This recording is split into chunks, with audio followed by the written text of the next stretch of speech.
Quelles sont les limites de l'esprit humain ? Jusqu'à où peut-il commander tout en continuant de se faire obéir par le corps ? Personne n'a de tolérance infinie à la douleur. Et même s'ils ne sont pas les mêmes pour tout le monde, des études ont prouvé que tout homme a un seuil au-delà duquel il ne peut aller. Dans la culture populaire, les êtres capables de se soustraire à ces lois sont appelés dieux ou super-héros. Mais dans la réalité, quelques individus sont bel et bien capables de transcender leurs conditions et de repousser ces seuils au-delà de l'imaginable. L'histoire que je vais vous raconter aujourd'hui concerne l'un de ces hommes, un homme dont l'esprit était plus fort que les lois universelles. We really regret that there is only one winner. The winner is Sydney, Australia. En octobre 1994, Sydney est annoncée comme ville hôte des Jeux de l'an 2000. Il y a des moments où on sent que tout peut prendre un tournant. Moi, je vous parle d'une envie juste un peu plus forte que les autres de bousculer sa vie. Commencer par le prénom, nom-prénom. Oui, alors donc, je m'appelle Robert Membré, natif de Lorraine, et depuis mon tout jeune âge, j'ai été habitué à faire de gros efforts physiques. Et effort physique, c'est rien de le dire. Compétiteur depuis son plus jeune âge, il remporte lors de son service militaire plusieurs courses et compétitions sportives et va jusqu'à se qualifier aux finales militaires françaises en Allemagne. À son retour de l'armée en 1967, c'est un défi complètement différent qu'il devra surmonter. Robert tombe dans l'addiction au tabac, arrête le sport et c'est le début d'une longue traversée du désert qui commence. J'avais jamais fumé, sauf quand on a 12-13 ans, on fume une cigarette, mais ça m'avait jamais plu. Et aussi paradoxal que ça puisse paraître, à mon retour, j'ai fumé.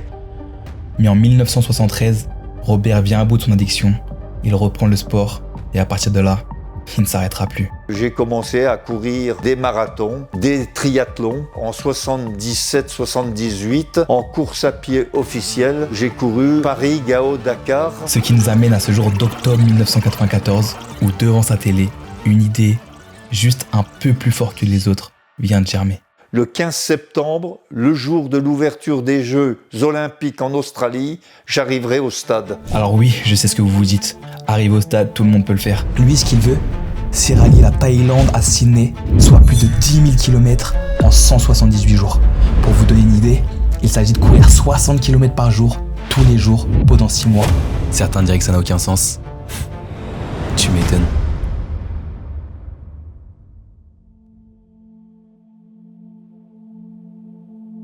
C'est le 21 mars 2000, à Lampang, au nord de la Thaïlande, sous une température de 45 degrés, que Robert effectue ses premières foulées.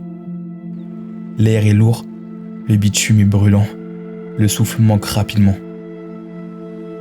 À la fin de la journée, et bien qu'exténué, Robert n'aura parcouru que 32 km. C'est un brusque retour à la réalité. Cette course, il le comprend soudain, sera bien plus compliquée que les précédentes.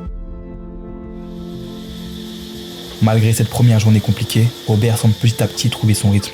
Il parcourt 55 km le deuxième jour, 61 le troisième, 63 le quatrième. Le 11e jour, Robert se voit contraint de changer de stratégie. Courir 60 km par jour sous 40 degrés, il le sait, ce n'est pas viable sur le long terme. Il doit adapter ses horaires de course. Il se lèvera désormais à 4h du matin, partira à 5, se reposera durant les heures caniculaires et repartira en fin d'après-midi pour ne s'arrêter que tard le soir. Le nouveau rythme est pris. Le matin, Robert est suivi en VTT par l'un des membres de son équipe, chargé de le rationner en eau, barres de céréales et bananes. Au 16e kilomètre, un second assistant prend le relais jusqu'à la pause de 11h. C'est en moyenne 40 km qu'il parcourt sur ces matinées. À peine le temps d'une courte pause, le temps de manger et de dormir quelques heures, et le voilà déjà reparti.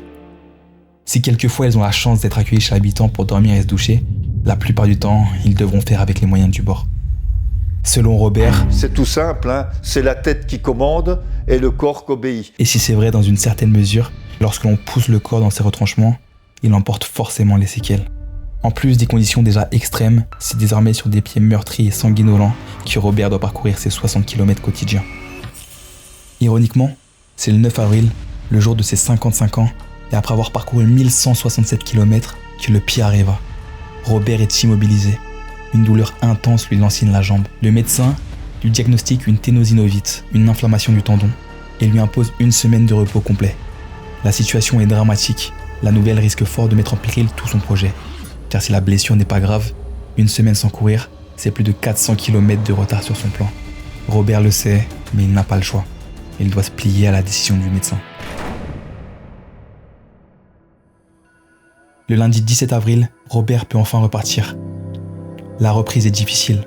34 km le premier jour, puis 53, 58, 60. Malgré les difficultés, la Malaisie lui offre quelques moments hors du temps. Ses paysages magnifiques et sa nature aussi belle que sauvage redonnent de l'entrain au coureur. Et là où d'autres mourraient d'envie de ralentir pour profiter de ces instants, Robert lui n'a qu'une idée en tête, rattraper le retard accumulé. Il retrouve doucement son rythme. Son équipe qui craignait de le voir s'effondrer au fil des semaines découvre un Robert plus motivé que jamais. Le 25 mai, toute l'équipe atterrit à Darwin au nord de l'Australie. C'est un cadre bien plus inhospitalier qui les attend désormais. C'est par la traversée des déserts du Tanami et du Simpson que commence son périple australien. C'est un paysage apocalyptique que Robert trouve devant lui. Comme pour mettre en exergue l'enfer physique et psychologique dans lequel il se trouve, il doit évoluer entre les flammes des feux de forêt. L'oxygène est plus que jamais manquante. À cela s'ajoute l'épée de Damoclès qui flotte au-dessus de sa tête. Car si la semaine de repos l'a soulagé de sa ténosynovite, elle n'a pas pour autant disparu. Et il sait qu'elle peut ressurgir à tout moment. Si cela arrivait, il le sait, cela signifierait la fin de son aventure. Le mardi 20 juin, il n'a parcouru que 4580 km et utilisé plus de la moitié du temps dont il disposait. L'objectif des 10 000 km s'éloigne de plus en plus, mais Robert ne lâche pas. Depuis quelques jours, sa cheville se met également à le faire souffrir. Mais il ne peut plus s'arrêter. Il courra coûte que coûte. Les nuits, il s'endorme à quelques centaines de mètres des feux de forêt. Au réveil, ils ne sont plus qu'à quelques mètres. Le ravitaillement lui aussi devient difficile. Les seuls commerces qu'il trouve sont des stations-service. Pas de café, pas de viande, pas de légumes. Toute leur alimentation se résume désormais à des pâtes en sauce.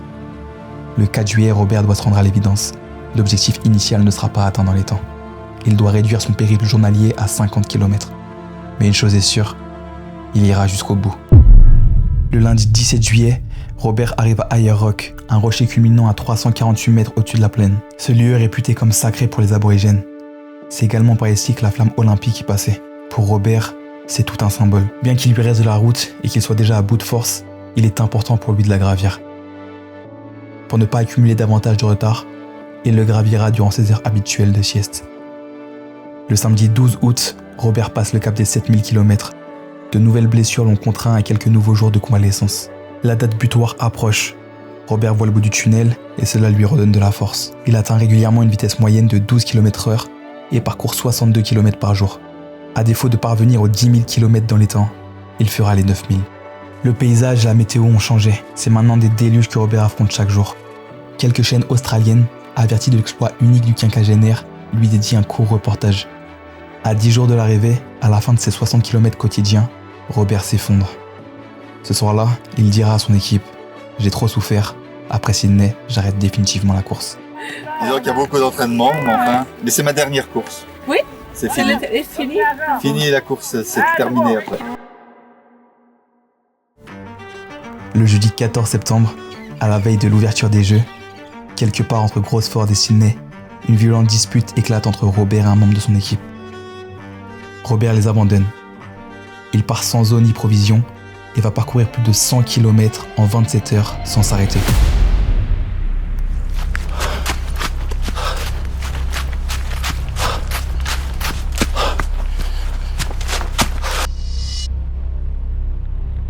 Le 15 septembre, à 10h du matin, son équipe le retrouve endormi sur un banc devant l'Opéra de Sydney.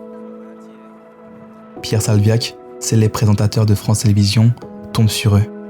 Il embrasse chaleureusement Robert et le félicite pour son exploit. Après 42 derniers kilomètres à suivre au plus près la ligne bleue du marathon, Robert arrive enfin devant le stade. Là, aux portes de la cité olympique, des agents de sécurité l'arrêtent. Robert tente de leur expliquer, mais ils ne veulent rien savoir. Il ne pourra pas aller plus loin. Après avoir parcouru plus de 9000 km, son parcours se termine à quelques mètres de l'arrivée. Robert fond en larmes. Son équipe, ainsi que sa femme et sa fille qui l'ont rejoint pour l'occasion, l'enveloppent alors dans un drapeau bleu-blanc-rouge et lui font une ovation. Malgré la frustration de ne pas pouvoir entrer dans la cité olympique, Robert a gagné son pari.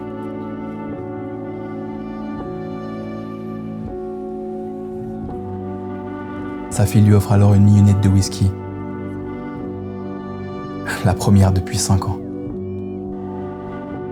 Malgré son intention d'arrêter la course après Sydney, Robert renouvellera son exploit pour les Jeux d'Athènes en 2004, de Pékin en 2008 et de Londres en 2012. En 2024, et alors âgé de 79 ans, Robert retentera l'aventure pour les JO de Paris, mais il sera contraint d'arrêter à seulement 25 jours de l'arrivée en raison de graves problèmes de santé. Tout son entourage l'ovationnera pour son nouvel exploit et le surnommera même le Superman de Saint-Genis-Laval. Ah oui, au fait, Robert, c'est mon grand-père, et sûrement l'une de mes plus grandes sources d'inspiration. Et si je suis fier de tous les kilomètres qu'il a parcourus, je crois que je suis encore plus de ces quelques-uns qu'il n'a pas fait. Parce que pour le grand-père borné, orgueilleux et fier que je connais, je sais que devoir admettre ses limites a dû être bien plus dur que n'importe laquelle de ses courses. En vrai, c'est marrant la vie. Parce qu'il aura fallu quelques 100 000 kilomètres pour faire d'un homme un super-héros. Et pour faire admettre à ce super-héros qu'il n'était qu'un homme. Aujourd'hui, combien de pas tu penses avoir fait? Alors là, ça devient un chiffre, on arrive plus. Dis-moi si tu devais dire comme ça, tu penses Quelques milliards de foulées.